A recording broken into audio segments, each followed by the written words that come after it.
Hello दोस्तों, हमें lecture 4 में आप लोग का स्वागत है सिविल कॉन्सेप्ट में।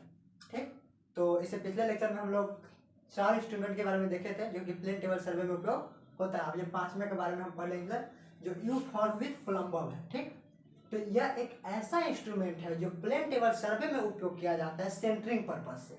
अब मान लीजिए कि ये ट्राइपोड स्टैंड है, ठीक, और यहाँ पे हम प्लेन टेबल सर्वे रखे हैं। ठीक, तो यहाँ ये पॉइंट को हम ट्रांसफर करेंगे ना इस पॉइंट पे, ठीक है, तो इसी को हम सेंटरिंग कहते हैं। ये देखो यू फर्क रहता है ऐसे, एक अंदर की ओर रहता है। ठीक है, ये दोनों से यहाँ पे हम डाल देते हैं प्लम्बम और नीचे लगा देते हैं। अब इस पॉइंट को हम मान लो इसी पॉइंट पे हम ट्रांसफर किए, इसी को हम सेंटरिंग कहते हैं। तो सेंटरिंग का डिफिनेशन कोई पूछ देगा, तो centring is the process of transferring the ground station on the instrument station और instrument station on the ground station.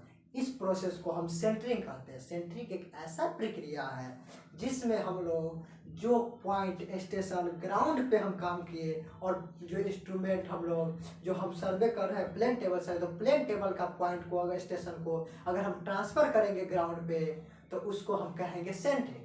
तो इसमें हम किसका उपयोग करते हैं, तो यू फॉर्म विथ प्लम्बम का। किस चीज का, यू फॉर्म विथ प्लम्बम का। ठीक, अब आगे है drawing paper with water proof cover. अब हम बता दिए थे ड्राइंग पेपर का यूज क्या होता है। तो प्लेन टेबल पे हम लोग ड्राइंग पेपर ही रखते हैं जिस पे हम जितने भी ऑब्जर्वेशन लेते हैं प्लेन टेबल सर्वे के दौरान उस पे हम लोग वर्क करते हैं और वहाँ पे प्लॉटिंग करते हैं उस पे ड्राइंग पेपर। और बताए थे ड्राइंग पेपर में कवर का उपयोग करते हैं, एक कवर का उपयोग करते हैं।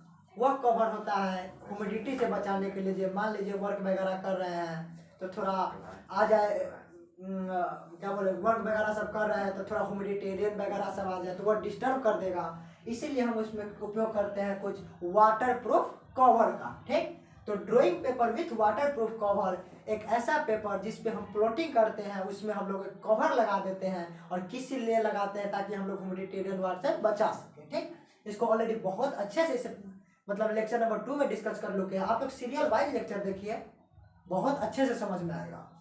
ठीक, अब देखिए इट इज ए पेपर, यह एक पेपर है। पेपर है मतलब सीट है ऑन विच जिस पे प्लॉटिंग इज डन, जिस पे प्लॉटिंग किया जाता है, बस सिंपल सी भाषा में।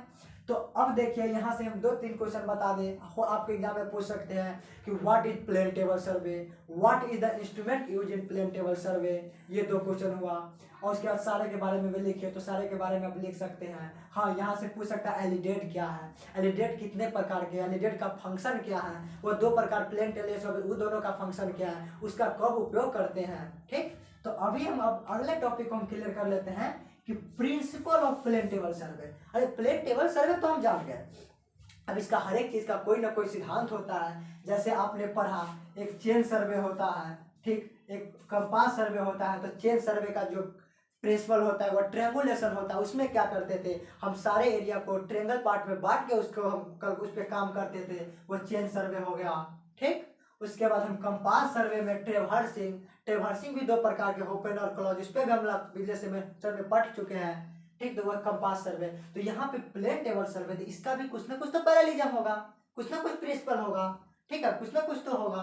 तो यही है कि मेन प्रिंसिपल इसका है पैरेललिज्म। अब पैरेललिज्म कहने का मतलब है कि पैरेलल होना चाहिए। तो अब क्या पैरेललिज्म यहाँ कहने का मतलब क्या है, तो इस बात को हम अभी अभी थोड़ी देर में बता रहे हैं। लाइए कंटिन्यू करते हैं।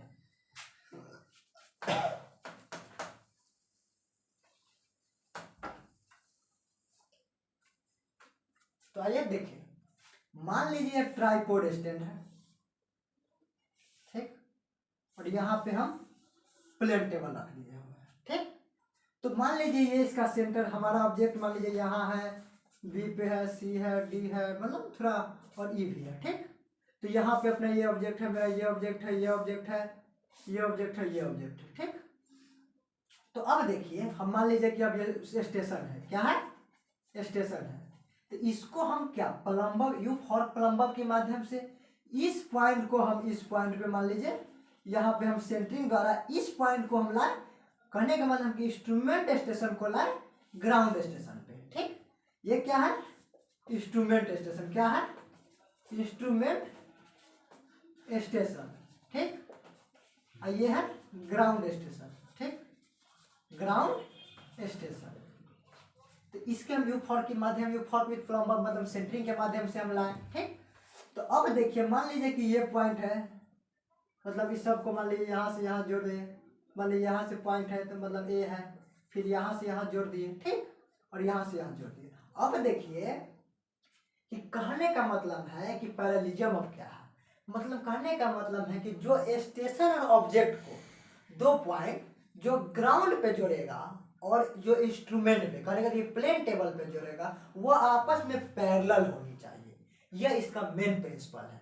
अब देखिए लिखा हुआ उसको फिर समझिए, अच्छे से समझिए, आराम से समझिए, अच्छे से समझिए। देखिए parallelism, principle of plane table survey, the principle of plane table survey is parallelism. इसका मेन सर्वे का प्रिंसिपल है प्लेन टेबल का पैरेललिज्म। इट मीन्स मतलब इसका मतलब होता है the range drawn from station to the object. ये ऑब्जेक्ट है, ये ऑब्जेक्ट है, देखिए अब रेंज जो स्टेशन से जो ऑब्जेक्ट पर ड्रोन हुआ, देखिए जो स्टेशन से जो ऑब्जेक्ट पे ड्रोन हुआ ऑन द पेपर, पेपर पे, ठीक, ये पेपर पे है, ठीक, आर पैरेलल टू लाइंस के from the station to the object. अब देखिए स्टेशन से ये ऑब्जेक्ट है, ठीक, तो ये ऑब्जेक्ट पर, ठीक, कहने का मतलब मान लीजिए ये ऑब्जेक्ट यहाँ है, ठीक, तो कहने का मतलब कि ये ऑब्जेक्ट का पैरेलल होगा, ठीक। तो यहाँ समझ लीजिए क्या कहा है, मेन प्रिंसिपल इसका पैरेललिज्म है। कह रहा है कि ये इंस्ट्रूमेंट पे, स्टेशन पे, ठीक है, पेपर पे ये स्टेशन और ऑब्जेक्ट को जो लेखा मिलाई रे और जो इस पॉइंट को ट्रांसफर करके ग्राउंड पे लाए और ये जो ऑब्जेक्ट को मिलाए, ये सी मान लीजिए ऑब्जेक्ट ये है, तो इस ऑब्जेक्ट को मिलाए तो ये रे और ये पैरेलल हो गए, फिर यहाँ पे भी वही बात होगी, ये और ये पैरेलल होंगे, ठीक है। तो ये पैरेललिज्म यही प्रिंसिपल है। चलिए तो principle of plane table survey आप लोगों को समझ में आ गया होगा, और फिर हम आगे बात करेंगे एडवांटेज और disadvantage of plane table survey lecture number 5 में, और इस चीज को कंटिन्यू करेंगे अगले लेक्चर में।